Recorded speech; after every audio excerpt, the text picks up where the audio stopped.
Thanks for checking out this film review from the Dead Man's Party podcast. You could find our full archive of every unedited show if you subscribe to The Skeleton Crew on iTunes, Spotify, Podbean, or wherever you listen to podcasts. Be sure to support Dead Man's Party on Patreon. Link in the description. Enjoy the review. Alright guys, happy Thanksgiving. Here's a special you did not expect and might have heard before. So, I'm here with Chris only to introduce this episode of Dead Man's Party. It's a special impromptu special on Thanksgiving. Chris, tell everybody how this Planes, Trains, and Automobiles review came to be, and then we have a little to say about it. That was wild. You and I just kind of started talking in the summer of 2023. I sent you a message asking if the Texas Chainsaw Massacre Banana Laser video commentary still existed. And you were like, yeah, dude, it's on YouTube. And I was like, oh, I was too stupid to find it. And then we just kind of kept talking about, you did the Camp Out Nightmare 6 thing and you got me into that. We realized we were both infatuated with the Rocky movies, started talking about all that. We realized we were both really into Marilyn Manson, started talking about that. And then it just snowballed until about a week and a half before Thanksgiving. Oh, and we had talked about this movie too. And about a week and a half before Thanksgiving, you said, hey, would you want to record an episode with me about Planes, Trains, and Automobiles for Bare Bones? And I was like, me? Really? What? Dude, I was like, seriously, me? Yeah, so the way this happened is because when I was talking, me and Chris didn't write to each other every day. We found it easier to send voice memos through Facebook. Oh, yeah, good point. Yeah, so I kind of thought he had a good way of articulating himself and expressing his passions for certain things. And this in particular, this movie, Planes, Trains, and Automobiles, which some of you know happens to be my favorite comedy of all time. So, yeah, it even beats Dumb and Dumber and Ace Ventura and all that stuff. It's just, I don't know, something about this movie is like the highest quality kind of comedy I've ever feel like I've witnessed and watched 1,000 times and still think it's great each and every single time. I just got the hankering, Skeleton Crew wrapped things up basically in October of 2023, and I just wanted to do more, I guess, and I kind of wanted to get out of horror. I was talking to Chris, and he was so passionate about the Rocky movies and this and a lot of other things that he just seemed like the guy to tap to do this. And I was like, hey, would you want to jump on and do this? And you didn't have much preparation, right?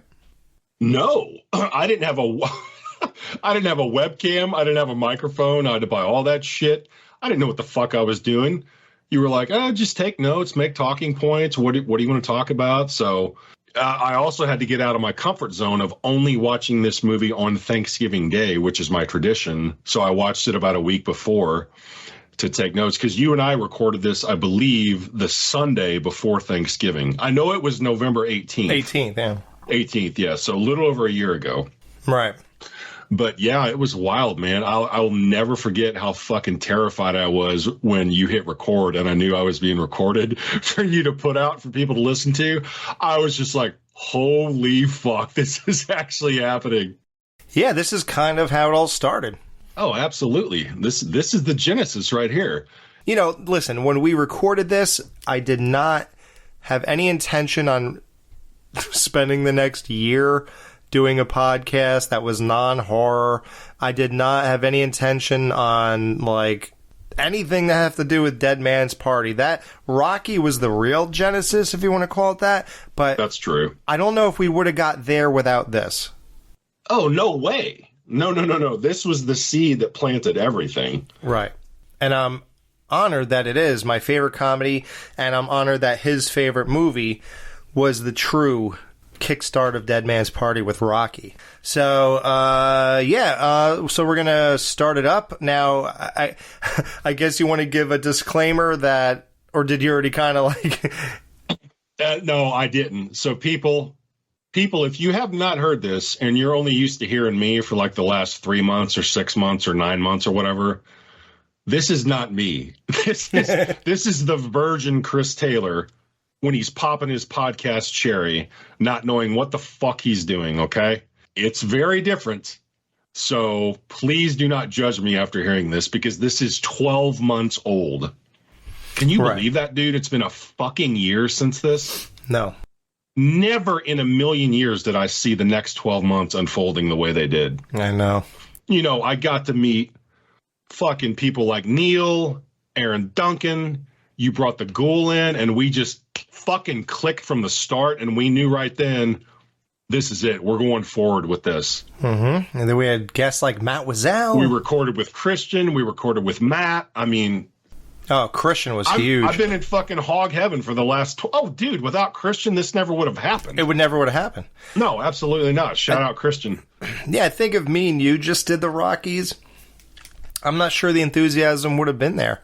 Well, no, because Christian is also very, very passionate about those movies, and he never shuts the fuck up. Yes, and that helped. Right. Like, no, seriously, and I'm not saying we're not passionate. I just think that we needed that 3-man formula.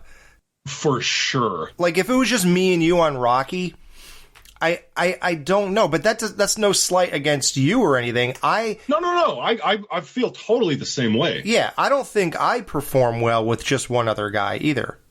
No, it's amazing what having that third person to bounce things off of. It's crazy. It just takes things to a whole nother level. Mm-hmm. The best level. That's the formula. If you want to have a successful podcast, 3 people. Yep. Absolutely. Yeah, so what you're about to hear, like Chris said, it's his first time ever doing this. He bought a mic and camera for this. He never did it ever in his life, but don't think that you're going to hear some disaster. My first podcasting foray was a disaster. My first, I'd say 20 shows were not good. I couldn't get it. Nothing clicked with me. But Chris, as him being his first time ever pressing record on his voice in his life at this point in his life, I think he was fine. I think we got in a nice groove, and I produced the crap out of this anyway. It's nice and loaded with clips and all this fun stuff, so you'll have a great time. So guys, happy Thanksgiving from Dead Man's Party, and I hope you enjoy this bonus Thanksgiving special, Planes, Trains, and Automobiles 1987. Happy Thanksgiving. Go eat a chocolate turkey. Here is Planes, Trains, and Automobiles, reviewed by Chris and I on Thanksgiving 2023. Yeah, so this is me and Chris. I would say both a top 10 movie for us, right? Would you say top 10 overall, maybe? Overall, top 10, that might be pushing it a little bit. For comedies, easily. It's oh, yeah, because you're into way too much horror, yeah. But, yeah, as far as comedies go, this is easily in my top 5, maybe even top 3 comedies of all time. Yeah, this is my top 1, I would say. Yeah, I can't argue with that. So this is called Planes, Trains, and Automobiles, 1987, starring Steve Martin, John Candy, and Lila Robbins. I don't even know who that is. That must be his wife. Oh, his wife. And it has special guest appearances by Jack Burrell. If it's Friday the 13th, Kevin Bacon. A couple other people. I'm trying to think of who somebody might know here. Matthew Lawrence is in this as Neil's son. Yep. And Dylan Baker is Owen. Wow. You would know this guy if you clicked on him. Did you not recognize him from... No. Oh, my God, dude. Okay. That's now that I see what he normally looks like, I'm like, oh, yeah, I know this guy, Dylan Baker. You've seen Trick or Treat before, right? Yeah, that's the guy. Yeah, he's the neighbor that kills the Thurman Merman kid from Bad Santa. Isn't that amazing? Did you recognize him? The first time I saw Trick or Treat, instantly recognized him. Yeah. You knew that was Yes. I've seen that guy in other stuff randomly over the years. But yeah, absolutely. Wow. Yeah. I am blown away. I never knew that until I just scrolled down. Yeah, he looks way dirtier and rougher on the edges. And the 18 layers of clothing he's wearing. Yeah. God. So the premise of this movie is, and okay, before we even, as usual, I recommend you turn this off. You go watch this movie in any way, shape, or form you possibly can, then come back and listen to the review. Again, this is my number one favorite comedy of all time. If you want to know my taste in like my top comedies, might be stupid to you, but Wayne's World is a masterpiece to me. And Dumb and Dumber is a masterpiece, and Ace Ventura is a masterpiece. So, and this is too. So, like, those are like, I'd say like my 4 favorite comedies of all time. And definitely watch this. You have to, especially it's Thanksgiving. That's the other reason we're releasing this now. It's a Thanksgiving movie. A Chicago advertising man struggles to travel home to New York for Thanksgiving with a lovable oaf and shower curtain ring salesman as his only companion. That's sort of a really loose version of what's going on here, but yeah. Yes. We'll get to it. So, the movie starts off. Neil, remember, Neil is Steve Martin. I wonder if we should just say Steve Martin and John Candy. Probably, just to make it easier to follow. Okay, so we're going to drop, even though I love Neil Page and Del Griffith, the names, it'll be sad. Well, fuck it. We can say whatever. I don't care. Yeah, we can go back and forth. So Neil, Steve Martin, is in New York. He's in a meeting. This guy is staring at these advertisement pictures for cosmetics, and he's looking at his plane ticket, and he has to catch the 6 o'clock flight, and it's just becoming closer and closer. The guy was staring at this stuff for 2 solid hours, not saying a word, only to decide to reconvene after the holidays for a fresh look at the layout. So Steve Martin is now going to rush over to the airport to get home because he told his wife that he'll be home at 9 o'clock, so that's why he didn't catch the 8 o'clock flight. He said, no, I'm going to go for the 6. And chaos ensues, basically, right? I mean, It's a simple thing. He just wants to get home at 9 o'clock, be home for 1 or 2 days leading into Thanksgiving, have Thanksgiving with his family, and call it a day. But anything but that happens. So I guess the first thing he does is he sees a cab, the light goes on in New York City, and it's at a distance, and he looks at it. Then he looks across the street for some reason and notices that Kevin Bacon noticed the same cab. Isn't that so weird that Kevin Bacon's in this with no lines, just a quick cameo? Mm-hmm. The weirder part is, you know how they always do that 6 degrees of Kevin Bacon thing? Yes. How weird is it that, as you know, that we just read yesterday with Blu-ray.com, that when they were describing the quality of the picture in the 4K release that just came out this year, they compared it to Footloose. Oh, did they really? How weird is that? Wow, that is weird. And he's in this movie. So yeah, Kevin Bacon and him, they start running down the sidewalks of New York City in the direction of this cab. Nothing but obstacles along the way. There's like this black guy doing this weird shuffle in front of Steve Martin when he's trying. Like, what was that, dude? Every time I watch him, I'm always like, what was he doing? Did that guy start doing that because Steve ran up to him? Or I don't know. Was he always doing that? Oh, God. And then Kevin Bacon, gets blocked by things. And then, so eventually, Steve Martin is right next to the cab. He's going to get it. And he trips over this big, gigantic trunk that, well, if we find out later that Del Griffith lugs around everywhere. And when you see the end of the movie, it's even more baffling as to how he does this. Yeah, how could he get that fucking thing around everywhere? By himself. I have no idea. Going through airports, airplanes, I mean, you find out later on that his whole life is in that trunk. Mm-hmm. Everything he has. Yeah, his hyperallergenic pillow. Yep. Yep. So he trips over this thing, and that's his first encounter of any kind with Del. And then Kevin Bacon gets the cab, and he says, adios, and he gets in and he drives off. Then this rich guy hails a cab, and then Steve Martin basically just walks up to him and starts begging for the cab because he'll never make his flight without it. Cab! Cab!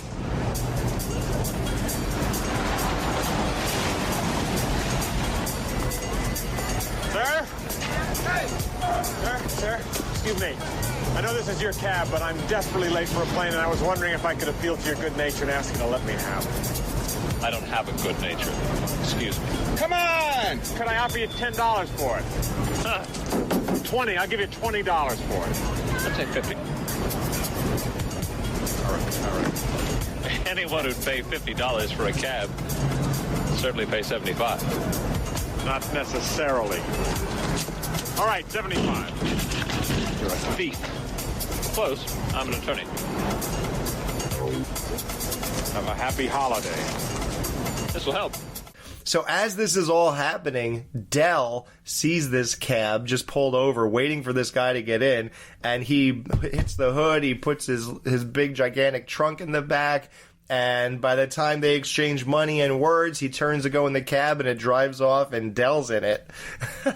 Because Del had no idea, unbeknownst to him, he didn't know that Steve Martin was trying to get in there. So last night when I was watching this, I noticed something for the first time on that scene. After Del gets in the cab and it drives away, and Steve Martin the camera cuts to the ground, just like the puddles of water on the street. There's a shower curtain ring floating in one of the puddles of water. Yeah, the pink one, right? Yeah. I never noticed that before till last night. Yeah. Isn't that amazing? It's almost like everywhere that he wreaks havoc, he leaves his calling card. Exactly. Yeah. I never noticed that. And I've seen this movie annually since it was first released. So I've seen this movie at least 35 times, but that's not even counting when I was younger and I would watch the same movie like multiple times during the year. Now I only watch the movie once a year, and then have been doing that for like 20, 25 years. But I've probably seen this movie 50 times at least.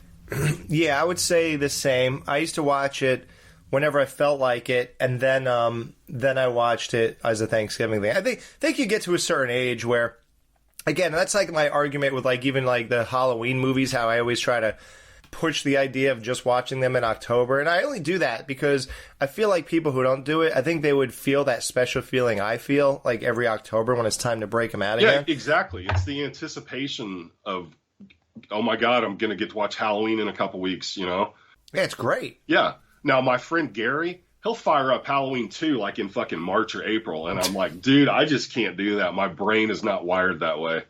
Just like, I guess, you know, it's not like I created this idea. It's just like how people watch Christmas movies in December. Exactly. You know, I don't think it's a really crazy idea. That's why when I talk about the Halloween thing, I don't think it's that crazy. But yeah, like there'll be times where I'll be laying on the couch watching TV, scrolling through the guide on the satellite, and it'll be like the middle of summer, and some channel showing like Christmas Vacation, and I'm like, who is fucking sitting down on July 7th watching Christmas Vacation? But obviously people do. I can't do that shit, man.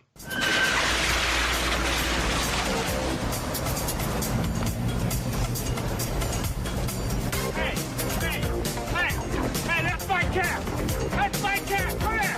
Pull over! All right, pull over! That's my cap! Over, buddy! You're messing with the wrong guy!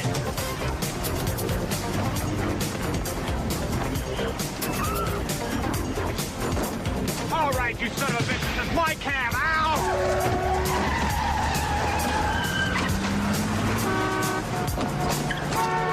So when we talk about these scenes, it's one of those things where even if we talk about it, if you haven't seen it, you really should see it before you listen to this. If you haven't, and we talk about certain things, you might not even get what's so amazing if we don't properly get that across to you.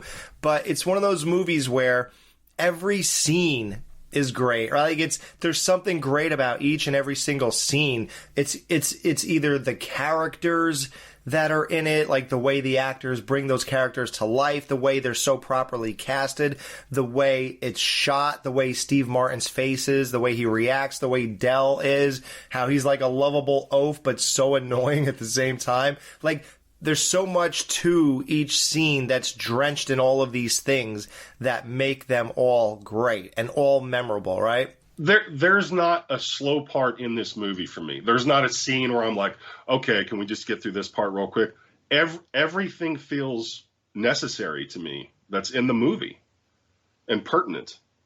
Oh, yeah. There's even mysteries to this movie. Like, we're going to talk about things. We're going to get to scenes where I'm going to be like, I don't understand. How did he not know this? How did he not see this?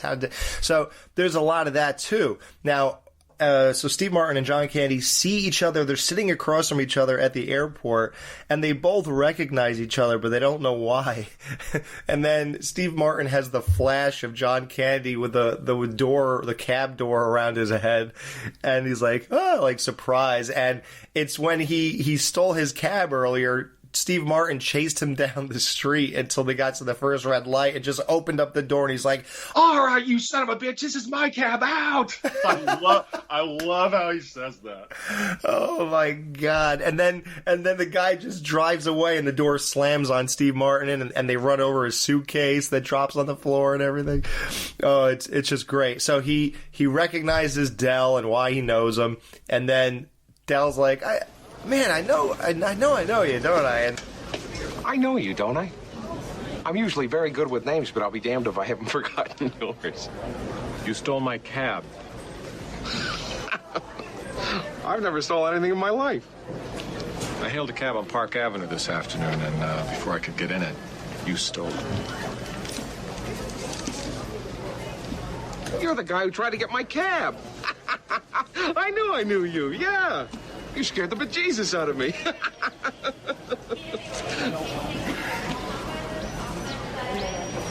Come to think of it, it was awful easy to get a cab during rush hour. Forget it. I can't forget it. I am sorry. I had no idea that was your cab. Let me make it up to you somehow, huh, please? How about a nice hot dog and a beer? No thanks. Just a hot dog, then. I'm kind of picky about what I eat. Some coffee. No. Milk? No. Soda? No. Some tea? No. Lifesavers? No. Slurpee? Sir, please. Just let me know. I'm here. I knew you. So far, it's just a kind of normal movie with one little hiccup in his life with the cab. But then he gets on the plane, and he's fighting with the flight attendant because he has a first-class ticket with a coach seat assignment. How does that work? This is something you should have discussed with the ticket agent. I couldn't discuss it with the ticket agent because I didn't know he put me in coach. I'm sorry, I can't help you. First class is full. I have a first-class ticket. You have a coach seat assignment. Hi, Larry. Hi, Liz. Here okay, or how about over there? Oh, here, there, anywhere's fine. Pardon me.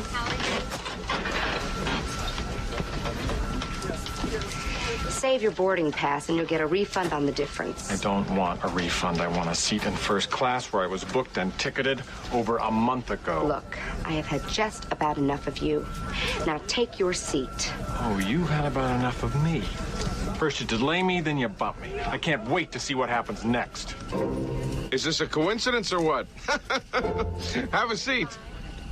Who buys a first-class ticket and gets a coach seating assignment? And to think that he bought a first class just to go home because he must work between New York and Chicago, and he only rides first class, but he wouldn't recognize that 13E is like coach. Like, I don't know. It's just very strange. But whatever. So he ends up, the seat that he gets is next to Del. God, wasn't that stewardess a bitch? Oh, yeah. Yeah, then she let the other guy, he goes, where can I sit? She goes, here, there, anywhere is fine, which is basically to tell us that there's plenty of open seats. There's plenty of seats. Another thing that he's being fucked over by. I never did introduce myself. Del Griffith, American Light and Fixture, Director of Sales, Shower Curtain Ring Division. I sell shower curtain rings. Best in the world. And you are? Neil Page. Neil Page. Pleased to meet you, Neil Page. So what do you do for a living, Neil Page? Marketing. Marketing. Super. Fabulous. Isn't that nice? Look, I don't want to be rude, but I'm not much of a conversationalist, and I'd really like to finish this article. A friend of mine wrote it, so... Don't let me stand in your way. Please don't let me stand in your way. The last thing I want to be remembered as is an annoying blabbermouth. You know, nothing grinds my gears worse than some chowderhead who doesn't know when to keep his big trap shut. If you catch me running off with the mouth, just give me a poke in the chops. And it's just those little nuances, just the chemistry of the two of them. Perfect casting to have these two guys, right? I mean, who else could have played this? You know, Steve Martin, he has looked 70 years old since the late 70s. It's crazy, because when I was a kid, like when this movie came out, you thought he was old. He was like a grandpa to me. That's what. And I looked him up. He was 42 years old when this was shot. Wow, I'm older than him in this? John Candy was 36. What? Yes. Isn't that mind-blowing? Dude. I know. I do that every time now when I watch movies as an older person. I'm always like, God, how old was this person when they made this? I'm like, because like Poltergeist, that's a great example. The parents in Poltergeist, the dad was like 35 and the woman that played the mom was like 31. Jesus. Yeah, I know. And when I see her, I feel like she could be my mom. And it's like, no, dude, she would be like 13 years younger than you if you were dating her. Oh, God. So now they're on the plane. They seem to be headed to Chicago, but then they cut to a really bad snowstorm in Chicago. All the flights in the Chicago airport are canceled, and that's to tell us that there's no way on earth they're going to be landing in Chicago tonight. Hold on. We didn't talk about John Candy taking his socks off on the airplane. Oh, how disgusting is that? He says his dogs are barking today. My dogs are barking today. And you know who's sitting next to the two of them? Yes, I was going to ask you that. I was going to ask you if you recognized him from something else. Home Alone. Yes, exactly. Yes. Yep. She has a whole bunch of those earrings, all dangly ones. Dangly ones. Yep, that's him. And I remember, the first memory I have of this movie is that plane ride. I was like 12 years old or whatever when I watched it, and the first memory I have of this movie is that guy coughing in Steve Martin's face. Really? Yeah, that's my earliest memory. Yeah, I loved it. Oh. Even then, I thought that was like, that humor spoke to me. Yeah. That there was an old man sleeping on an airplane, and the guy who's awake in the middle of these two is like trying to read or something. And this guy's just like, it sounds like this chemical-induced cough. Oh, it's horrible. It sounds like he's dying.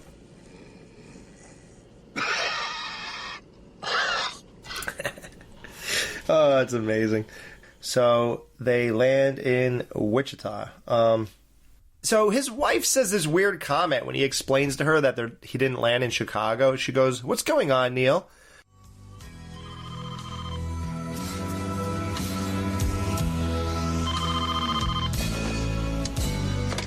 Hello? Hi. Where are you? I'm in Wichita. Wichita, Kansas? Are you all right? What happened? We couldn't land in Chicago. I don't understand what Wichita has to do with a snowstorm in Chicago. What's going on, Neil? What's going on is I'm in Wichita. We took off from New York. They closed Chicago and we landed here. Do you think that, does she think he's fooling around? So, did you watch the deleted scenes? Mm-mm. Okay. Well, yes, but like 2 years ago. So there was a whole subplot in the movie that got cut out to where she thinks he's cheating on her, and that's why he's not coming home.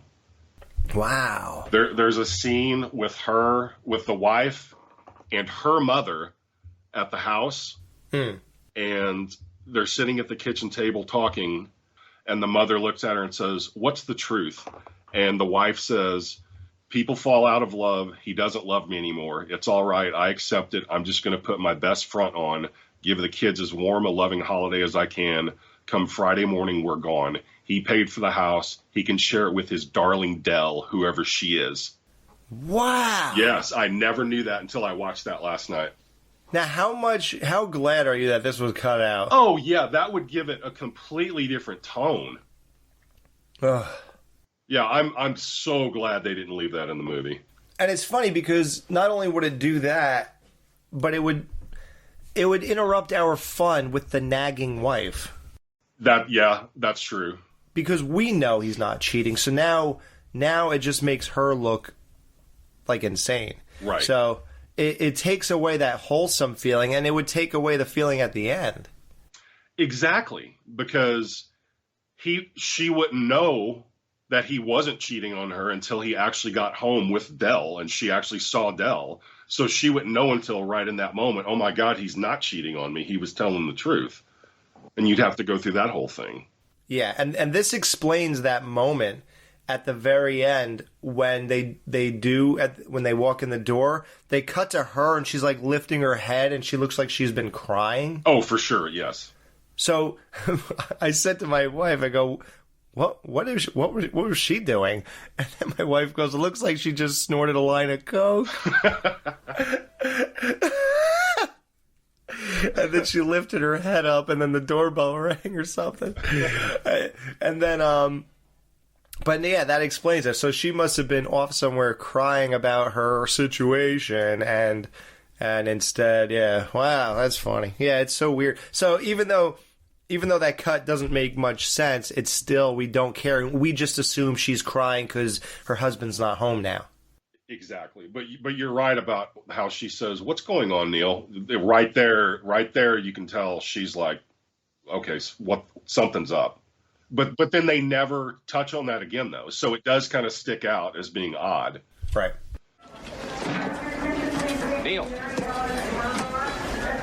Trouble on the home front, huh? I really don't think that's any of your concern. You know, the finest line a man will walk is between success at work and success at home. I got a motto: like your work, love your wife. Well, I'll remember that. Steve Martin and this guy see people like sleeping next to garbage cans at the airport, and Dell offers that if you pay for the taxi, I'll make sure you get a room for the night, which make sure you get a room only means I'll make sure you get one, but you're still going to pay for it. Right, yeah.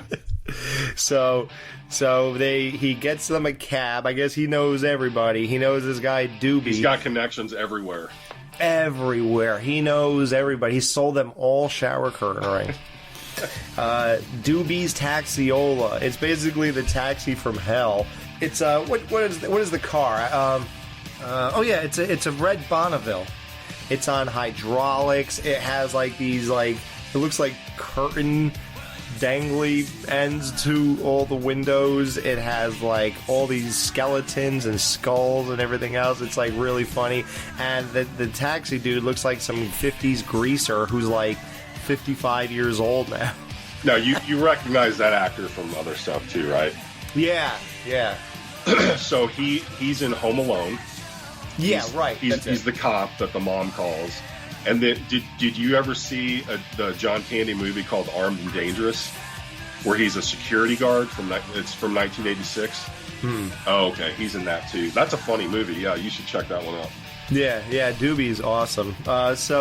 So he takes the long way to the motel, and he goes, "Why didn't you take the interstate?" And he goes, "You said your friend's never been around here, so I thought I'd show him around." And he's like, "It's the middle of the night." So stupid. So Gus, they get to Gus's motel. Evening, Gus. Dell Griffith, how the hell are you? Well, I'm still $1 million shy of being a millionaire. Gus, I want you to meet an old friend of mine. This is Neil Page. Neil Gus Mooney. Glad to meet you, Nick. Nice to meet you. Gus, I told my friend here you'd be able to fix him up with a room for tonight. You have a major credit card? Do you still honor those discount credit cards for the rooms? Yeah, well, I'll have to charge you for a double, but with a discount, it'll come out even. Well, there you go. That's pretty good. We're saving money already. We're a pretty good team. Yeah, I never understood that.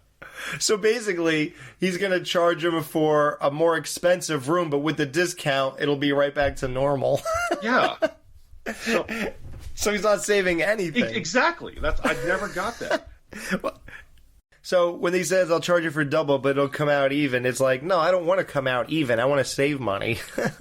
Right. I want it to be less. So he charges both their credit cards, but they only get one room. Right. I guess he split it. I guess we have to assume. I don't even know.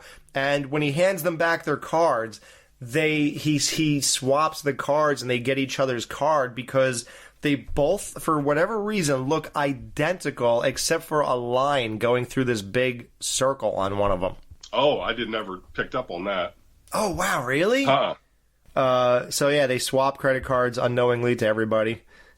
We were on our way to Chicago from New York, and the storm brought us here. I know all about it. I must have half your flight booked in already. Well, I guess you're all fixed.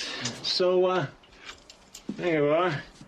Last room in the complex. I mean, share? So he's like, share? So they open the door, and they look around the motel room, and there's only one bed. Keep in mind, John Candy is like 350 pounds. And it's not even a queen size bed. It's like a full, I guess they're called. A double. A double or full, whatever it is. Whatever is not queen, yeah. Yeah. So, yeah. Oh, my God. Then Del says, you want to take a shower? And he goes, what? No. He goes, oh, no. No, he goes, no. Yeah, no. He goes, oh, no, I don't mean together. I mean, what do you think I am? So it's funny, though. It's like, my wife said right away, she goes, why wouldn't Steve Martin make sure he showered first?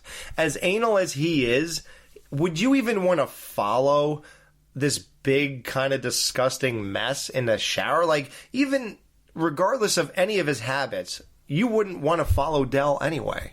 Absolutely not. Right? You would say, no, I'm going first, dude. And you would just get in, say, listen, I would say, listen, I paid for the taxi, blah, blah, blah, I'm going first. And I'd get in and take a shower. But instead, John Candy takes a shower first. Here's the part, here's like a WTF moment. So, and this I never understood, and I always questioned it. I'm not just being like this for the podcast. No, I know what you're going to say, and I'm in the same boat. Go ahead. So Steve Martin's showering. And, you know, he goes through his whole thing where the water turns off while he has soap in his eyes, all that. So while he's doing this, John Candy's putzing around the room, fully dressed, all done. He's going to put beers on the bed and put a quarter in the thing and get the vibrating bed going while he's watching TV with a cigar, with a cigarette in his mouth. He's filling up the room with smoke while Steve Martin's showering. So Steve Martin gets out of the shower, and the whole bathroom floor is wet. There's soaking wet towels all over the floor. It's a mess. It looks like a hurricane went through this bathroom. And he seems to be shocked by this all. Like, he's looking around like, ugh. And then he gets out. Then he goes to get a towel, and there's only a washcloth on the towel rack. And then he has to dry himself off with this, and he has to dry his back and everything with a washcloth. But this is all a total shock to him. He can't believe how Del left the bathroom. And, of course, we're both thinking, how did you not see that when you went in the bathroom? Yeah. So the only thing we are led to believe, which still doesn't even ring completely true, is while Neil is showering, Del is then taking care of the after shower process. But no, because we see basically Neil as soon as he starts his shower. And we see that Del is already done and he's dressed. He's out of that bathroom. So there's no way on earth Neil could not have known what mess he left behind. And there's another thing later on where Neil does something in that same bathroom, and it's like, how did you not see this either? Like, is this guy sleepwalking? It's the next day when Neil goes in there, and he gets the water and splashes it on his face, and then looks down and realizes that the socks are soaking in the sink. Like, how would he not have seen that first? Right. Don't you look at the sink? Yeah, exactly. I don't know. It's weird, but it's one of those things where it's like, I guess if you just watch it one time, you're just along for the ride. It's one of those things where you've seen it 50 times, like me and Chris, where it's like, what? It doesn't make any sense. So in the deleted scenes, there is so much stuff that got cut out of that motel room scene. That's in the deleted scenes. It shows John Candy in the bathroom. It shows more of an exchange with them when they're talking about when he's trying to go to sleep and the whole snoring thing. I mean, there's a lot of stuff that they condensed in that motel room scene. Are you glad they condensed it? Some of it was actually funny that they could have left in a little bit more. So, like the guy who breaks into their hotel room and steals the money. So there's a whole scene with him. He's got dialogue. He's the guy who delivered their pizza. What? Oh, I think I remember this. Yeah, he delivered the pizza. He goes to the wrong room. He's yelling at the door, and then it shows Del across the hall opening. He's like, "Where are you delivering that to?" And he's like, 144, and he's at the wrong door. So then it establishes that guy, because when you watch the movie, he's just some random guy who breaks into their hotel room. But the reason he did that is because when he paid for the pizza, he saw all the cash in the wallet. Yeah, so that's because when you're just watching it, you're like, how would this guy know to break in this motel room and they were going to have all this money? Right. Well, I always just thought, man, he hit the jackpot. What are the odds a guy would have $700? And let's not forget, Steve Martin has $700 in his wallet, over $700, he said, yes, which today is over $2,000. Exactly. It would be like $2,500. Right. Can you imagine that? Yeah. Who carries around cash like that? Yeah. Who carries around $2,500 in their wallets? Like, I think I'm a high roller because I carry like $300. And it's like, that's nothing. This is $300 now. Right. Steve Martin had $7 in 1987. So what's the deal with the vibrating bed? Is that supposed to be like a luxury? I never understood that. I guess, that's the 80s. That must be a John Hughes thing, because it was all. They also had one in the first Vacation movie when Clark and Ellen are in the hotel room. They have a vibrating bed, so he must have had some kind of fetish for vibrating beds. Oh yeah, we didn't even point out John Hughes. This is a John Hughes movie, which is a big deal because he was the king of the 80s, man. And this is right up there with him, just like Weird Science and all this stuff. 16 Candles, Breakfast Club. I mean. Yep, and Weird Science is also one of my favorite comedies, too. I'd put that in the top 5. Weird Science is fantastic, yes. Yeah, I think I gave you my top 5 with that now. I had no idea those beer cans were going to blow like that. You left him on a vibrating bed. What did you think was going to happen? It's been a long day. It just didn't occur to me. Didn't occur to you, so I have to sleep in a puddle of beer. You want to switch? No, I just want to sleep. Me too. I am bushed. Good night. Good night. You think it's all over, but then you hear Del cracking his hands, cracking his neck, and that's so annoying to Steve Martin. He's just like, oh my God, I just want to go to sleep. This guy won't stop making noise. Then it cuts to his wife watching TV, and it's like, what would you do if the shoe was on the other foot? I'd go barefoot. Yep. I love that TV thing just playing. The next thing you see is Del, while Steve Martin's trying to go to sleep, Del decides to start clearing his sinuses. Oh. And this was always so funny to me because the way Del's mouth looks, like from the side, it's like... Yes, the way his lips are curled out. Yeah, his lips are curled. Yes. And it's like... I'll play the clip. I can never do it justice. Oh, nice. Okay.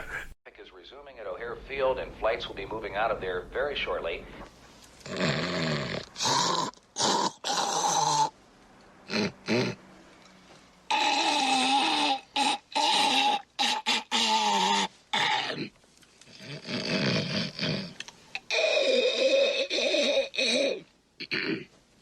Sorry.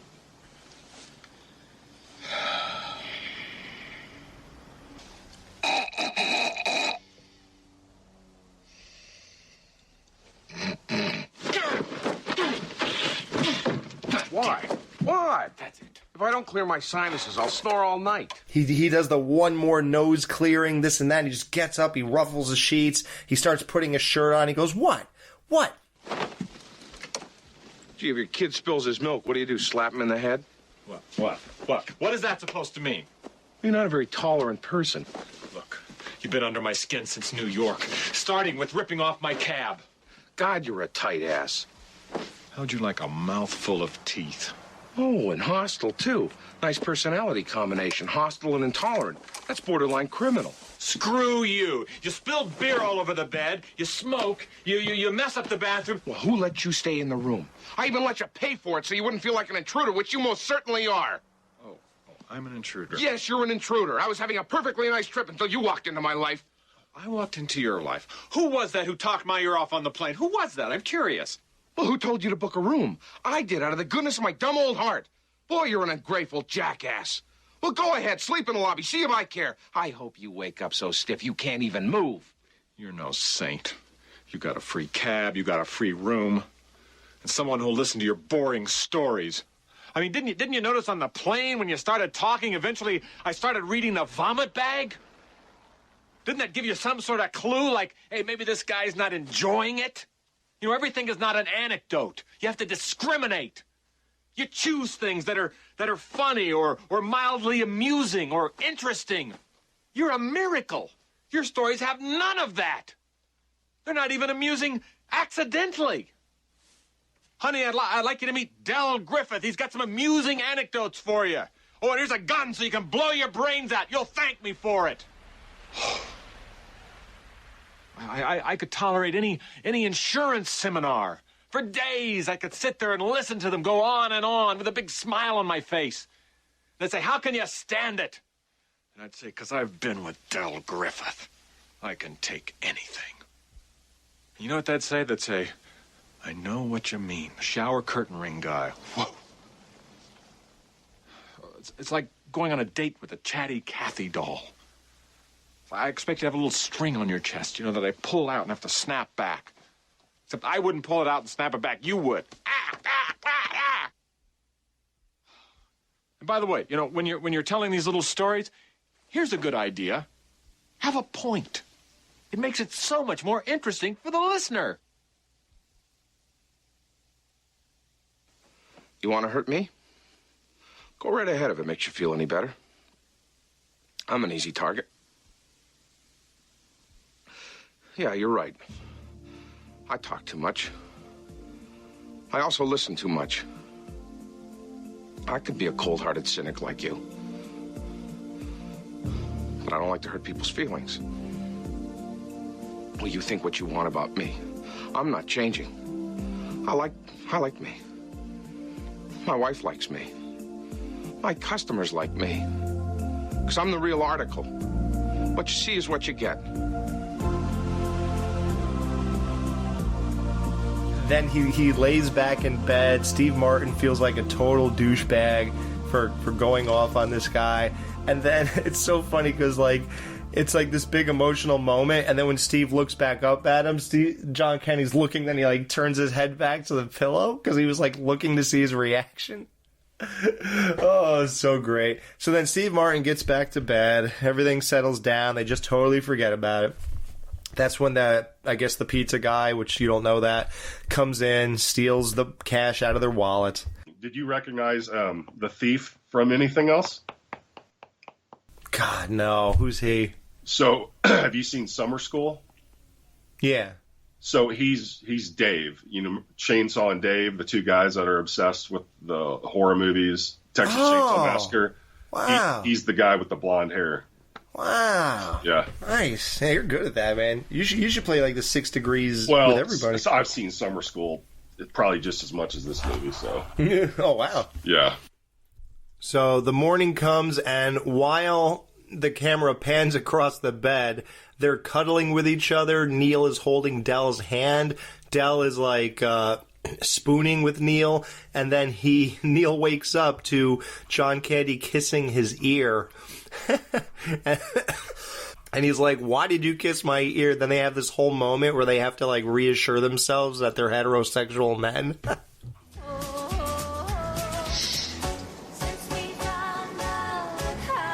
Del. Why did you kiss my ear?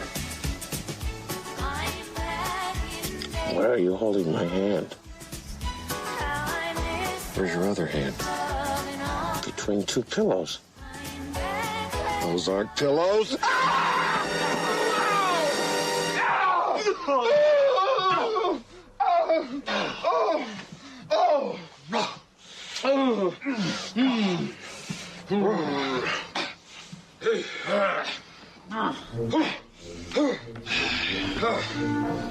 See that Bears game last week? Yeah, hell of a game. Bears got a great team this year. Oh, they're going to go all the way. Oh, yeah. They get to a diner, they have breakfast, and then they realize the cash was stolen, and Steve Martin thinks John Candy took it. He's like, you know goddamn well what? And he goes, I'm sorry, I don't. It's so funny, though. The exchange is so great. The way he says it. You know goddamn well what. We've been robbed! You think so? Do you think so? Now, it's funny, because I always think too much about stuff like this, and I'm always like, you know, if I was Steve Martin, I'd probably think, like, he hid the money somewhere else, and now he's acting like his is gone, too, but it's probably in that big suitcase, that big trunk of his. Dell really is a nice guy, so it's kind of hard not to feel bad for him some of the time. Now, he is annoying as hell, but it would be different if he was actually like an asshole. Right. But he's not. He's a good guy. He's just incredibly annoying. Right. So then we get to the part we talked about earlier with this guy. So Gus's son, I guess the guy who runs runs the motel. His son is going to pick them up in his pickup truck and bring them to the train station in Wichita. So this guy gets out of this pickup truck. It looks like it's like 30 years old. It's all beaten, total hillbilly. He has like 17 layers of clothes on. They're all as hillbilly as you can get. His face. So he's the guy from the Trick or Treat movie on the porch who fed the kid like poison. He started throwing up and stuff. Mm-hmm. That's this guy who like buried the kid in the backyard or whatever. But back then you would not recognize. Well, I guess Chris would. But he's so skinny. He makes these hillbilly nasty faces. His eyes are all wide like a pig. His mouth he makes is like, and it's like really gross. And he like spits tobacco all the time, and he wipes it with his bare hands and then shakes hands with you. Yeah, I love how they make a point of showing that him wiping the tobacco off his lip and then going directly in for the handshake to Steve Martin. John Candy's wearing gloves and Steve Martin is not, so he gets the nastiest of it all. Are you Gus's son? I'm Owen.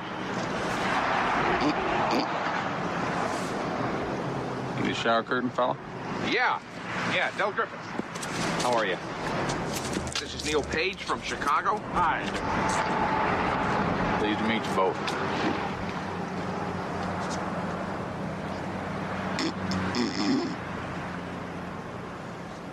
I'm to drive you to Wichita to catch a train? Yeah, we'd appreciate it. Train don't run out of Wichita. Unless you're a hog or a cattle. People train runs out of Stubbville. That'll be fine. That'll be just fine. Then he just keeps making this sound, and I guess he's clearing his sinuses or something. Dude, it's horrible. It sounds painful with what he's doing. Like, it's just disgusting. I don't know how he came up with this. That's such a great... I wonder if that guy created that. That's funny. So now there's nowhere to sit. Like when this truck pulls up, it's a one-door cab. There's nowhere for them to sit. He got his wife and two kids in the front seat with him, and she has a baby. So she's like, it's not even a car seat. It's just like this little skinny short woman holding a kid in a car, which is totally illegal. But nobody cares around there, I guess. He tells the wife to get her lazy behind out of this trunk while she's holding her kid and to lift this heavy trunk into the back. It's just like, he goes, no, we got it. So I love the way when she gets out of the truck, she just kind of like slams the door and just like she looks like she could whip your ass. Oh, leave it be. Get your lazy behind out here and put that trunk up in the back. Oh, no, we've got it. It's very heavy. She don't mind. She's short and skinny, but she's strong. Her first baby come out sideways. She didn't scream or nothing. Isn't that something? You're a real trooper. We've got it already. It's done. Oh, great. Everything is great in this movie. So, so now they're driving miles in the freezing. You know how cold it is right now, right, everybody? This is like middle America, too. This is Wichita. So I love how that dog just comes out of nowhere, like barrels up out of that straw. Like he was completely covered in straw. And was just laying there while they got into it. Exactly. Like, how could they get in without stepping on the dog? And then he comes ripping out of there like a hound from hell, wanting to tear his hand off. Oh my god! So now Steve Martin couldn't even put nice gloves on. So they get to the train, and they finally split up. They can't get two seats together, so it seems like the two of them are done with their journey. So they split up, they go on the train, and within minutes, the train breaks down, smoke starts pouring out of the front with the engine, and the guy tells them to walk a mile and a half to these trucks, and they'll take them into town. Yeah. So now they got to carry Del. So he sees Del dragging that gigantic trunk. Let's explain to people. This trunk is, I would say, like 7 feet long and like 2.5 feet wide and like 1.5 feet deep. And he has to carry this everywhere. Yeah, and it's not like they're walking down the street. They're walking across some farmland, like some field that's all like bumpy, and it's not like a smooth surface. No, it's horrible. And they have to carry that thing a mile. A mile. So he sees John Candy struggling. He goes, ugh, and he goes and starts helping him. He picks the other half up. Then they're together again. So then they get on. They have to travel by bus now. And, hijinks ensue. There's a kid with a helmet on and pinwheels running up and down the aisles. There's this couple making out. They look like they're about to have sex, and he's staring at them. And then they catch him staring and tell him to take a picture to last longer. That couple that was making out, have you ever made out with a girlfriend or whoever in a public place like that in front of people? I mean, they're on a bus, and they're, like, getting ready to fuck the way they're acting, basically. Like, who does that? Oh, God. I guess they're supposed to be the young, rebellious couple. But it's funny, the guy says take a picture, it'll last longer. Meanwhile, it's like, yeah, but dude, so you expect to do this and no one is going to look at you? No one's going to pay attention. Yeah, is it that crazy that I looked over? Right. Yeah, there's not a normal person on that bus. They stop somewhere. They have no money, so Del has to sell his shower curtain rings to people, and he poses them as earrings. So I don't even know how he can do that. Like, he didn't hook up that sharp thing that goes through your ear. Exactly. I've always wondered that. Who would look at those and actually believe that those are earrings? Right. So you're just clicking the shower curtain as you would a real shower curtain together without it closing, I guess, and it just closes enough to stay on your ear? How would it even stay there? Total movie stuff. But I guess the big laugh is that he made believe they're all special. He's holding them. These are made with helium, so they're very light. And he just sells it to a bunch of women. It's funny how the names that he uses in that scene, people, if you're growing up today, Walter Cronkite, Diane Sawyer, Daryl Strawberry. Like, if you're not at least like in your mid-30s right now at this point, you're not going to know who those fucking people are. No, Diane Sawyer. That wouldn't mean anything to you. So Steve Martin missed his daughter's Thanksgiving pageant. So they're having dinner. Did you call the wife? No one was home. Probably at my daughter's Thanksgiving pageant. You missed it. I'm sorry. Those are the precious moments, too. They don't come back again. I've been spending too much time away from home. I haven't been home in years. What, seriously? No, it's a figure of speech. I'm on the road so much. It's like not being there. Yeah. By the way, I called a good friend of mine at Eastern Airlines. Doesn't look good. I know. I called all the airlines. Well, at least we're still sitting on over 100 beans from my brilliant idea. You're terrific sales. I've been thinking that when we put our heads together, we've really gotten nowhere. And, I think I'm holding you up. Oh, no, don't say that about yourself. That's not true, Neil. It really isn't true. No, I really think we'd get to where we're going a lot faster if we were alone.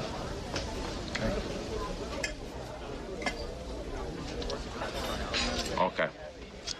I see. you got to remember the dynamic here. John Candy at this point is bonding with Neil.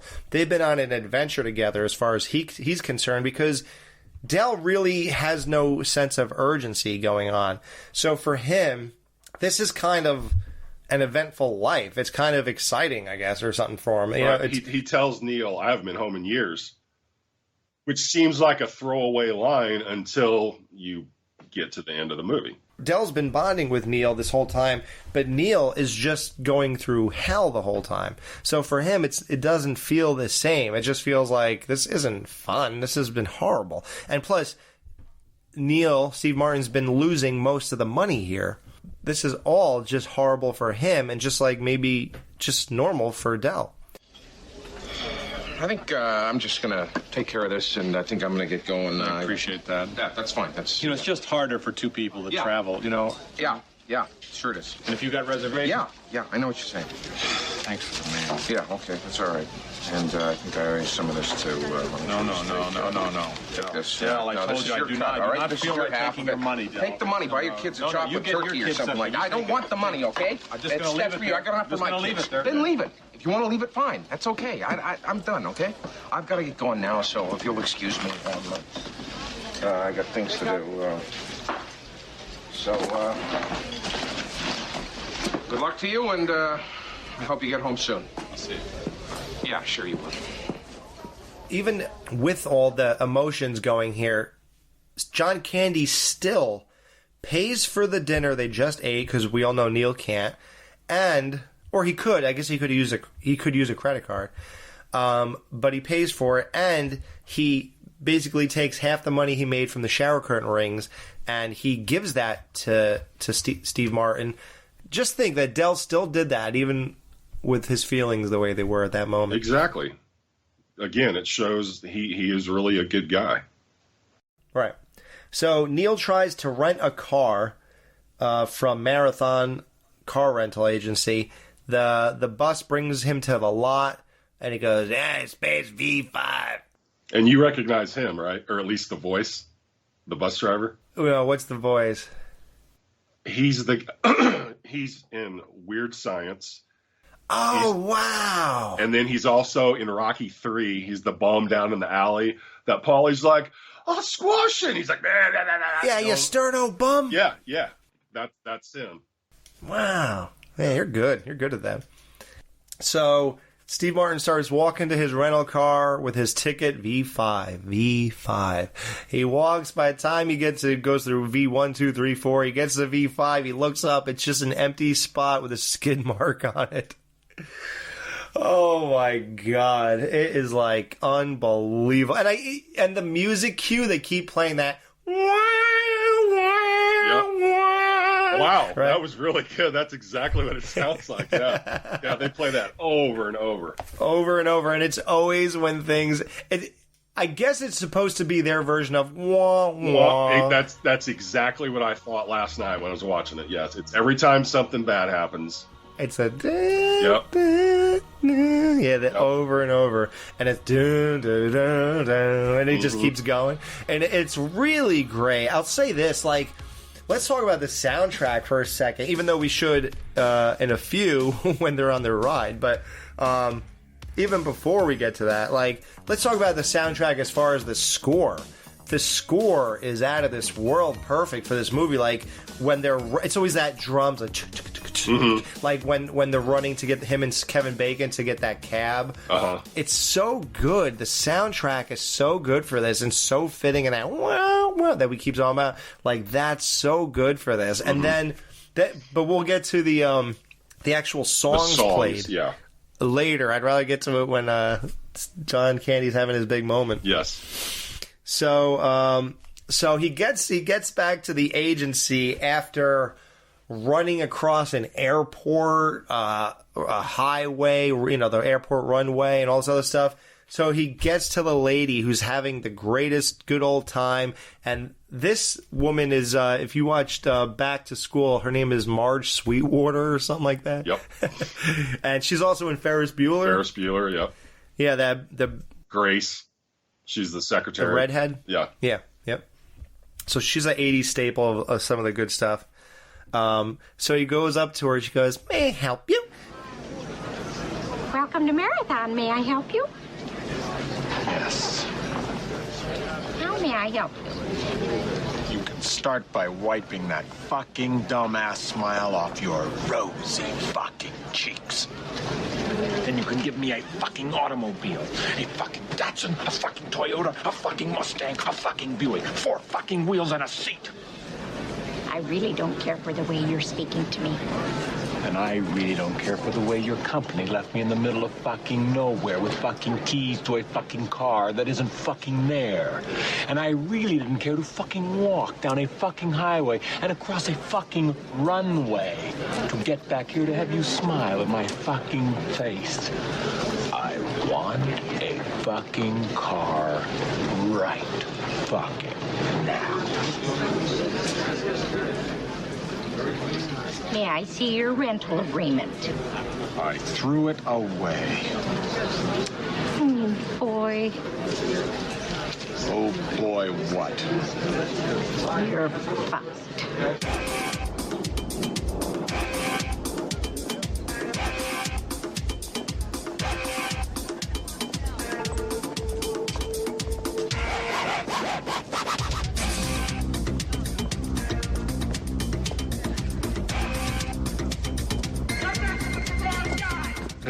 And that rap music, it's so funny. There's like a rap music that plays once in a while, and it keeps on taking a sample from when he was chasing John Candy when he first stole his cab, and he goes, "You're messing with the wrong guy." Yep. Like that's when he says that, and they took that and they keep putting it in that song. Yeah, it's perfect.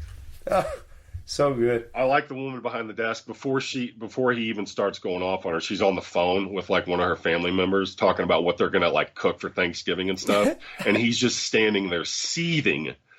And it shows her, and when she hangs up the phone, she's like, "Okay, gobble gobble," and you could just something else to annoy him to no degree. And then she's so pleasant. Yeah, she's so pleasant. And then the first time I saw this movie, that scene when he says "fuck" 18 times in a row, I could not believe that they said it that many times. I was 12 years old the first time I saw it, so that blew my mind. And that I watched it with my dad, and that is the hardest I have ever seen him laugh in my life. Was that part of the movie? Oh, and I heard that's why Steve Martin signed up for the movie. He said when he saw that scene, he goes, "Okay, yeah, I want to do this." Oh, really? Yeah, that's the scene that did it. Nice. Yeah, it's fantastic. So, but like you have to see when he walks in the agency after the highway and the runway and falling in snow and almost a bus hitting him, running over his hat and stuff. Like the way he walks into this place after going through all that, his disgusting shoes are sopping wet and frozen and muddy. He's so disheveled. His tie is wrapped around his head. Like he is a mess. So he was not having it. For him to walk in and see such a happy person there did not sit well with him, and he was just pissed. So he leaves there and then instantly has a run-in with this slab of meat with mittens who tells him. In my notes, slab of meat with mittens. Six, wake up! You're gonna block the line. Yeah, where you going? Chicago. Chicago. Chicago. You know you're in St. Louis? Yes, I do.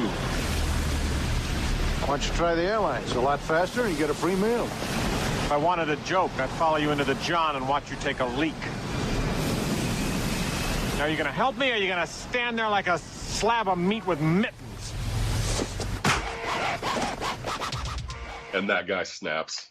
Just punches him out. So this is what I always do. What is going on here? So he punches Steve Martin out. He lands on the street, and this car just whips around the corner, fishtailing at speeds that are out of this world for the busy area he is in. There are people coming and going everywhere where it's nothing but chaos. And John Candy is driving like 45 miles an hour, fishtailing around things. And then you're supposed to think he's going to run over Neil's head. Well, you know what's funny? Why doesn't Steve Martin tell the woman, I went to the lot and the car was stolen. It's not there. There were skid marks. It was stolen before I got there. So I want it to be known that I don't have this car. Yeah, exactly. Instead of that whole spiel, why don't you say, listen, I used my credit card for this, which he thought he did, but he didn't. And this car is stolen, and I want to make sure that you guys know this. I never got this car. It was taken. Go to the spot. You'll see skid marks, blah, blah. So essentially, Steve Martin's on the hook for both these cars. That's true. Yeah. And he doesn't even know that. I guess it didn't even occur to him. Mm-hmm. It's wild, yeah. He never even told her it was actually stolen. He just said it wasn't there. And he didn't really get into, like, we got to do something about this. Right, exactly. He just wants another one. You know? And he doesn't have his rental agreement, so he's fucked. Right.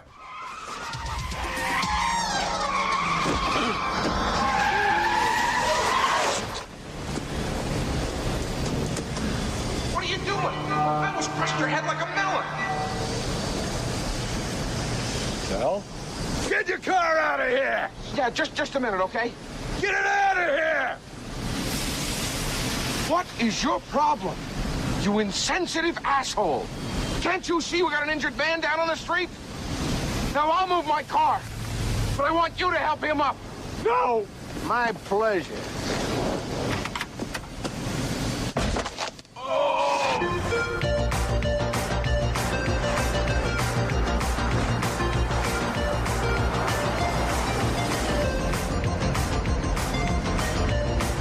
You know, I had a feeling that when we parted ways, somehow, someday our paths would cross again.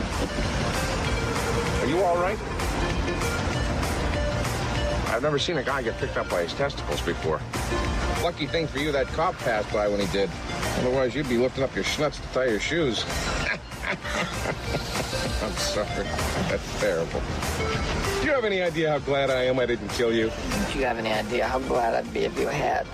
Oh, come on, pal. You don't mean that. Remember what I said about going with the flow? How am I supposed to go with the flow when the rental car agency leaves me in a 100-acre parking lot with keys to a car that isn't there, and then I have to hike 3 miles back to find out they don't have any more cars?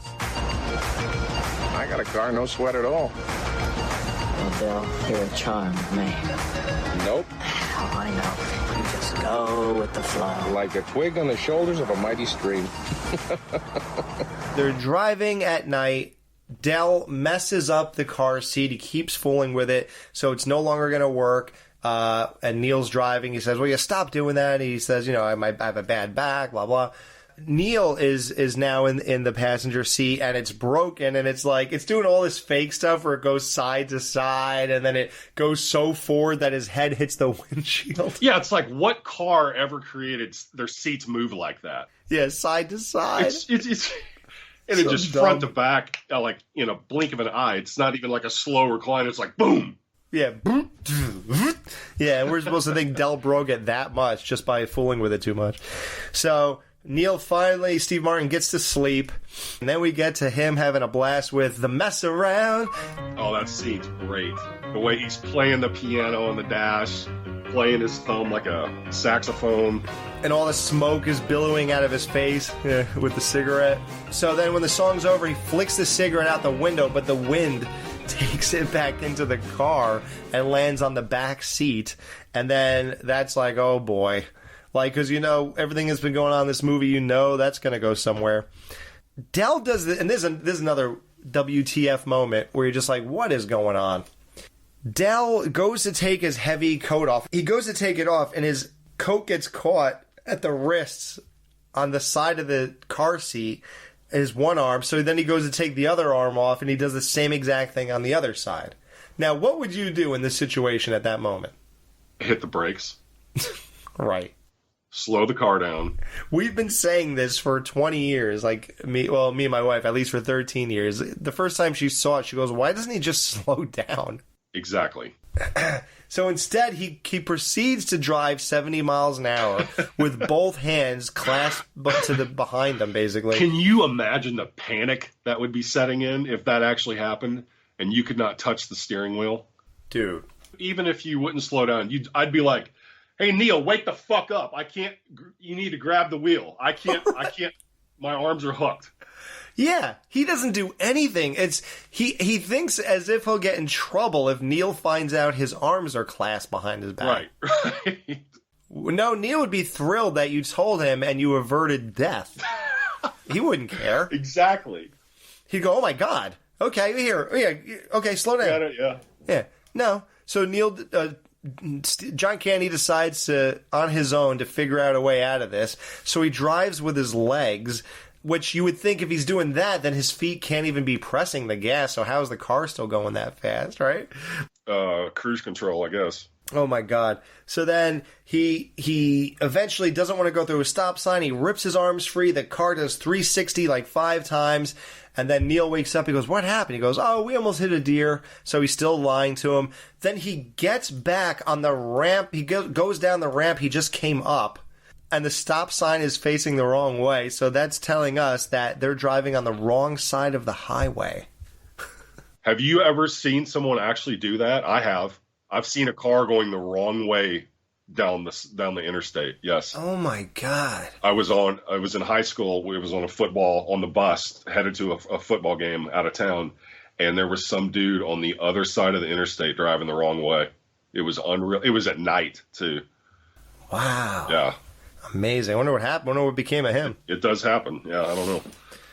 There are 2 Mack trucks headed towards them, and they're both exactly at the same pace too, and they're side by side perfectly. Right. And somehow, then these trucks are coming towards them, and Steve Martin has to tell John Candy that, "Oh my God," because these 2 people are trying to tell him, "You're going the wrong way." Holy shit, look at that guy on the wrong side of the highway. He's going to kill somebody. Hey! Hey! Hey, what's going on? Some joker wants to race. Don't race. That's ridiculous. All right, come on. Let's go. Let's go. Put your window down! You want something? He's probably drunk. You're going the wrong way! What? You're going the wrong way! He says we're going the wrong way. Oh, he's drunk. How would he know where we're going? Yeah, how would he know? Thank you. Thanks a lot. Terrific. Thank you. What a moron. You're going in the wrong direction! You're going to kill somebody! Yeah, he's drunk. Yeah, all their warnings go completely wasted. And then John Candy, for some reason, is not even looking ahead in front of him. Exactly. And then he has to tell him there's 2 trucks coming. He goes, "What? What?" Then he looks, he goes, "Ah!" And somehow his car was already driving down the center of a 2-lane highway. Like, why wouldn't he have been in the right lane or the left lane? He was in the middle of the road. Right. And then the car gets crushed between these 2 Mack trucks. And it's like sparking and all this crazy stuff. And then Steve Martin turns to John Candy and he sees him and he's like the devil. You know what? I've never actually liked that part. That's like a little bit over the top, goofy to me. It's like, what the fuck? Yeah, what's this, a Tim Burton movie? Exactly. So that's one thing I would change, just that tiny little devil scene. Right. Once this whole event happens, they jam on the brakes. His trunk goes flying 50 feet in the air, lands on the ground. They drag it off the highway and they just sit down and take a minute. The cigarette lights up their car. It's in flames. The windows, you can hear the glass popping and stuff like that. They turn around and they look and they don't even know. They hardly have a reaction. They're so beaten up by now. All this has been going on. What? What? You finally did it to yourself.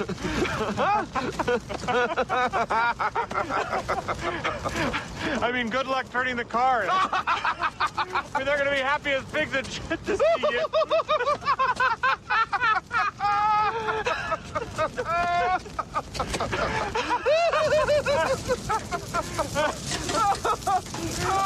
How could you rent the thing anyway without a credit card? I mean, you couldn't. I mean, how could you do it? Oh, I gave this gal behind the counter a set of shower curtain rings.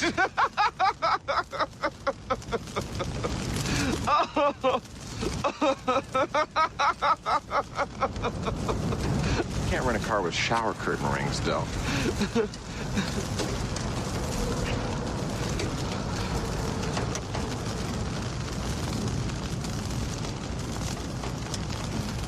Well, somehow your Diners Club card wound up in my wallet, and I just...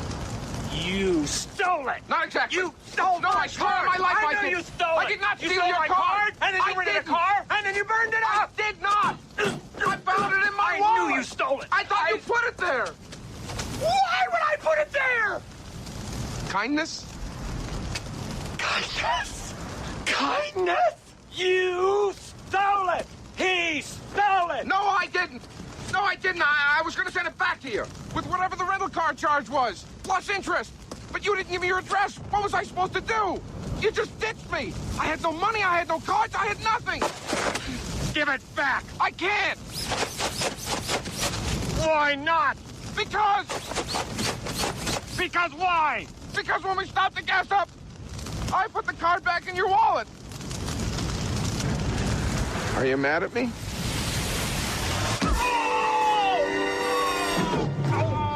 Then he finds out he's on the hook for this, and he's the one responsible for this car that's now burst into flames.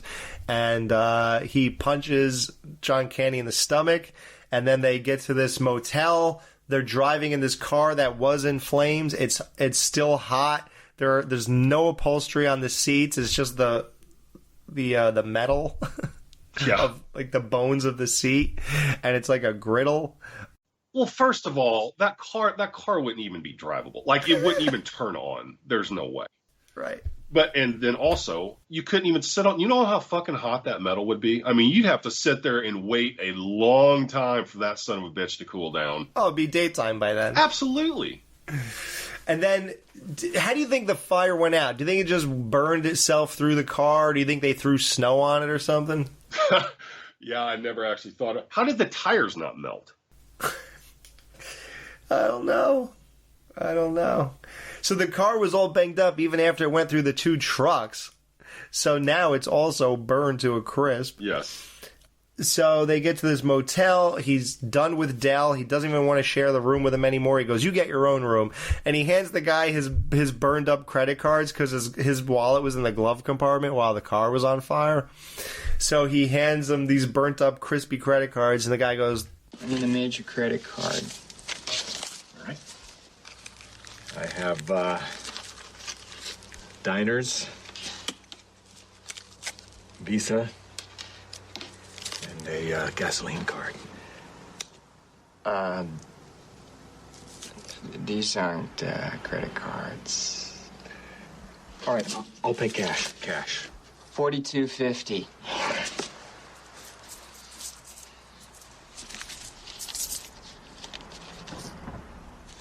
How about $17?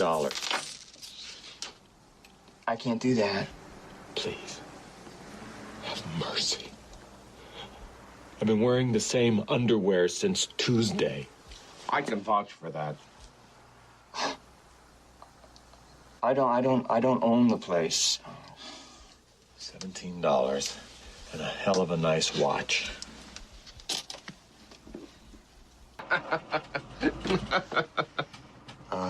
Would you like a room?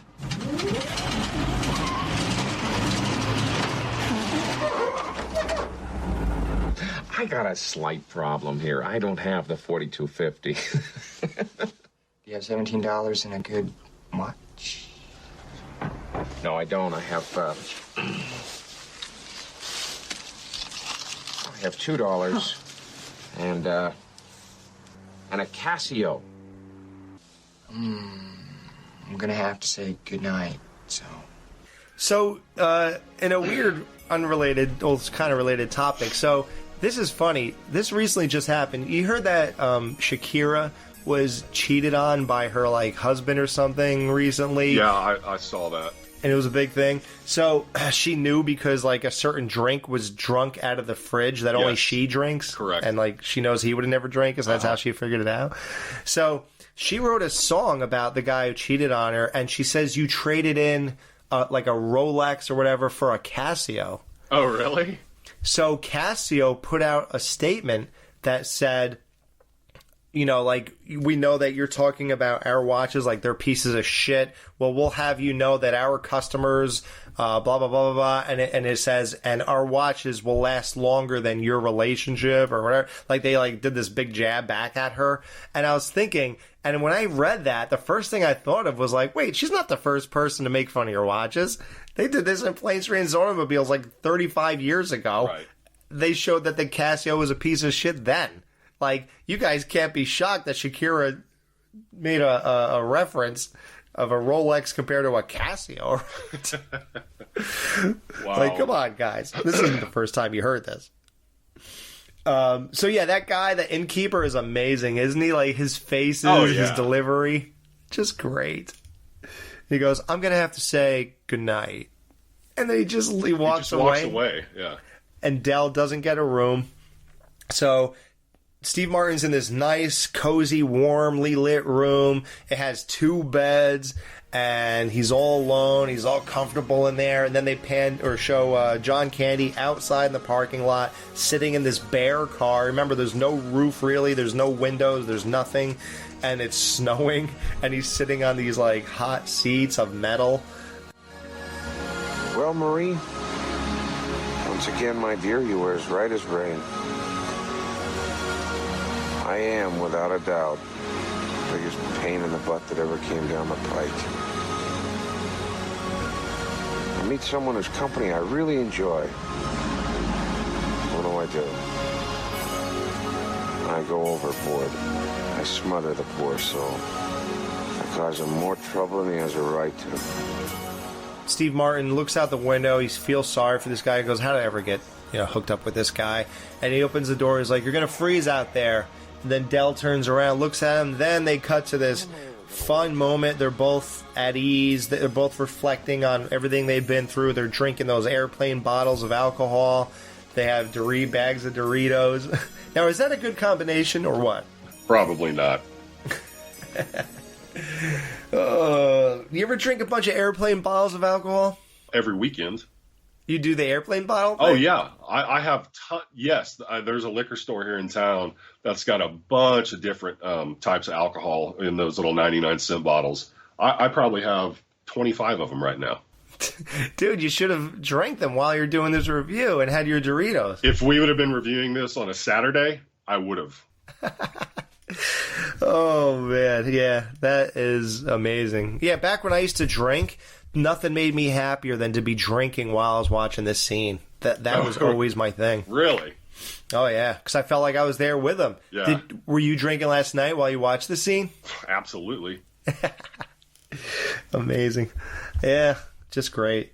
Oh, I was actually drinking rum because, they have that. Rum. He's like, rum, man. Go to Jamaica, man. Irie, man. Yeah, I was drinking rum. I didn't even think about that last night. Amazing. They go to leave the motel in the morning. They can't get out of their spot because of the snow. John Candy puts it in reverse and smashes the whole front end of their room in the motel. It collapses. And instead of dealing with it, they're like, come on, let's go. Because they know they paid cash. There's nothing to trace them back. The license plate's probably melted or whatever. So they just get in the car and drive away. And it goes, doo, doo, doo, doo. Oh, I love that music, yeah. So they're driving now, and this is bizarre. So they're driving in this totally burnt-up car. People are looking at them like thinking they're crazy. And they're singing a song together while they're driving to show us that, well, everything's burnt up, so now they have to sing to entertain themselves because nothing works. Yet, so they get pulled over by a cop for going 78 miles an hour on maybe a 55, I guess, or something. Yeah, it would have been 55 back then, yeah. Top of the morning, officer. Aye. Is there something I can help you with? What the hell are you driving here? We had a small fire last night, but we caught it in the nick of time. You have any idea how fast you were going? Funnily enough, I was just talking to my friend about that. Our speedometer's melted, and as a result, it's very hard to say with any degree of accuracy exactly how fast we were going. 78 miles an hour. 78, huh? Well, yeah, I could buy that, sure, I guess. You would know better than us, especially since we got a melted speedometer. Do you feel this vehicle is safe for highway travel? Yes, I do. Yes, I really do. I believe that. I know it's not pretty to look at, but it'll get you where you want to go. Now, you got no outside mirror. No, we lost that. You have no functioning gauges. No, not a one. However, the radio still works. Funny as that may seem, with all this mess, that the radio is the only thing that's really working good, and it's as clear as a bell. Don't ask me how. So if the radio is clear as a bell, why were you guys singing? That's a good point. Right? Why wouldn't you have just been playing the radio? Listening to the radio. Yeah, you looked like you were singing to substitute for the silence. I can't let you go ahead in this vehicle. Can't what? No, it's not fit for the road. The vehicle will be impounded until such time as it can be made safe for travel on state highways. Until it could be made safe for highway. Yeah, because anyone's gonna. That's not totaled. Yeah, as if that car is refurbishable. Right. Like, who would even drive? Yeah, refurbish a car that was on fire.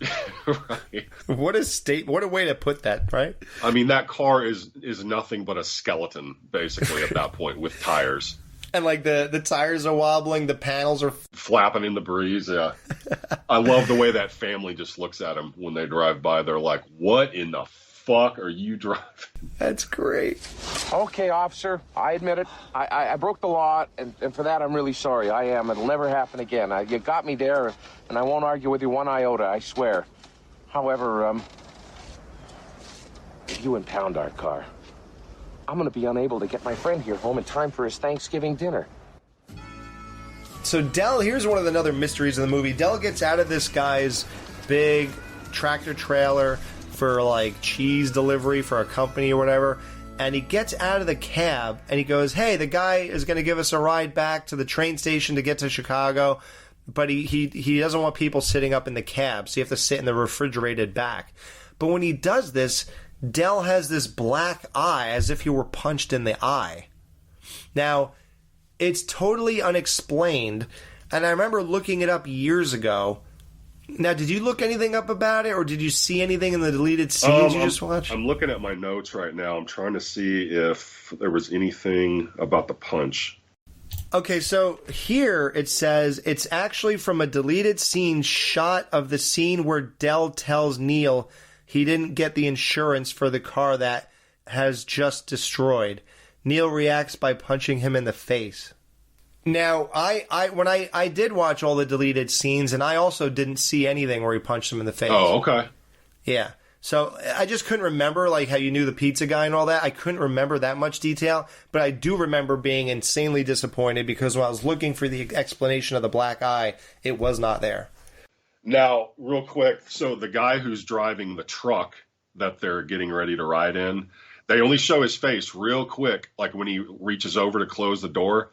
You probably didn't recognize that guy, did you? I feel like I've seen his face, and when you say it, I'm going to know. So he's in Ace Ventura: Pet Detective. I think his name's Roger. Roger Podacter? Yeah. Oh, yeah. And he's also in Teen Wolf. He's one of the coaches for one of the opposing teams. I don't know how familiar you are with Teen Wolf. Oh, I love Teen. I have the Blu-ray and everything, but I don't remember that. Where it's towards the beginning of the movie, where Coach Finstock is trying to forfeit the game, and the guy goes, "You want to forfeit the game? There's a lot to learn from losing." That's him. I remember that. Nice. Wow. Man, you're good at this. So they just get a ride in the back of... That's funny. So they get a ride to the train station in the back of this refrigerated tractor trailer. And meanwhile, if that was the only thing that went bad on someone's trip, they would be talking about that forever. Oh, yeah. You know, we had to go back in the back of this refrigerated thing. It was like X amount of miles. He goes, we'll be back in, 2 hours or something? So people would be talking about that for their whole life and telling stories. Yes. So imagine everything, just insanity. So there is a twist in this movie and a big reveal. And it's that, they finally get on the train. They have this sentimental goodbye. And then Steve Martin gets on the train and leaves, and he reflects, and he thinks of the good times, the bad times. And then he keeps getting flashes of Del talking about his wife, Marie, who we hardly spoke of. But because it's just all in talk. He had a picture of her when he was looking on the vibrating bed and all that stuff. So he puts it together that it's so weird how when he said you have a wife to go home to, and Del kind of made a weird face, and then he said, I haven't been home in years. So he gets a hunch. He just circles around back to that train station, and he walks in, and Del is just sitting there at the train station. He goes, "What are you doing here, Del?" Del, what are you doing here?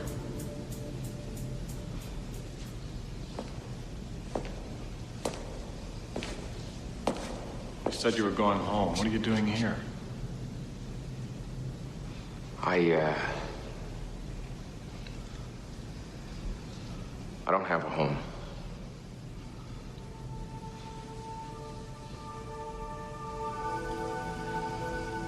Marie's been dead for 8 years. Basically, Del is just like a drifter. So my wife was like, where was he going when all this was happening? And I'm like, he was obviously on the same plane as Steve Martin. He, for whatever reason, wanted to go from Chicago or New York to Chicago. He wanted to go to Chicago for some reason. I don't know why. It's never explained. There's nothing that explains where he's going, why he's doing any of this.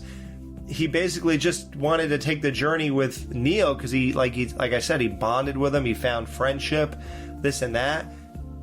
And it was just like an adventure for him, but really, what was he doing this whole time? Like his job, he's like a traveling salesman, basically. Just goes from city to city. What was he gonna do like 3 hours from the moment Steve Martin left on the train? Yeah, good point. I don't know. Just sit there.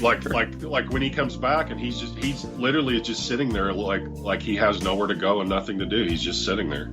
Yeah. Yeah, it is weird. So then Steve Martin just looks at him and he just realizes, I can't let this guy spend his Thanksgiving in a train station on a hard wooden bench.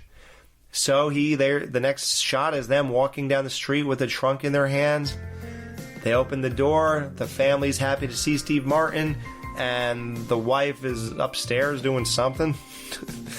And she's crying or whatever. She opens the door. She sees him and Del Griffith. He says, "Hello, Mrs. Page." And she's like, "Hello, Mr. Griffith." And I don't know.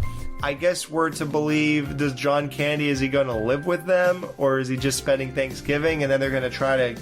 It's a weird, ambiguous ending. Like, what are we doing after this? Yeah, I guess he's going to adopt Del, just like Chunk adopted Sloth. You're going to live with me now. You're going to live with me now. I'm going to take care of you. Because I love you. I love you, Sloth. Love, Chunk. So yeah, I'm assuming that like Del would stay with them probably for a few days or something at least, if we were to believe what would happen next. But I mean, he's not going to live with them obviously. But he would, at the bare minimum, obviously have spent Thanksgiving with them, and probably that weekend before going on his way, because Steve Martin would have explained to his wife all the shit that had happened. And, this guy's got nowhere to go. He's got nothing. His entire life is inside of this trunk. That is his whole world. What kind of house guest do you think he is? Do you think he's going to leave their bathroom the way he left the motel bathroom? And they're going to be like, okay, yeah, this is not happening. He got to go. Yeah, exactly. Like, I wonder. He hugs his wife. It cuts to Del. He's just watching him. And then it cuts back to them, and it cuts back to Del, and he kind of like looks down to the ground, because he's sad. But then he gets a smile on his face and looks up, and I just like how it ends like that, like he's happy. So yeah, real quick, if you're listening to this show right now and you have not seen this movie, A, what the fuck is wrong with you? And B, I looked it up, it's streaming on Paramount Plus if anyone wants to get online and stream it, because perfect. This movie has to be seen. Right. Yeah, seen to be believed. Wow, well, that was it. John Candy, Steve Martin, Planes, Trains, and Automobiles. I give it a 5 out of 5. What do you give it? Oh, 20 out of 5. I mean, I can't praise this movie enough. Yeah. No, it's one of my highlights of November's all the time. Yeah. Every time. I mean, this is what I kick my holiday movie watching with. I kick it off with every single year is this movie. Yeah. My Thanksgiving movies are this, Goonies, Clash of the Titans, and I try to get Conan in there if I could, and what's the other one? Uncle Buck. Oh, okay. Yeah, I watch this. I watch Grumpy Old Men. I watch Funny Farm. I watch... Now, this isn't all on Thanksgiving Day, but this is all on Thanksgiving weekend. Funny Farm, Trading Places. What am I missing? I know there's something else. So, yeah, that was it. Hope you guys enjoyed. Planes, Trains, Automobiles. Check it out. And happy Thanksgiving to everybody. And see you soon. Peace.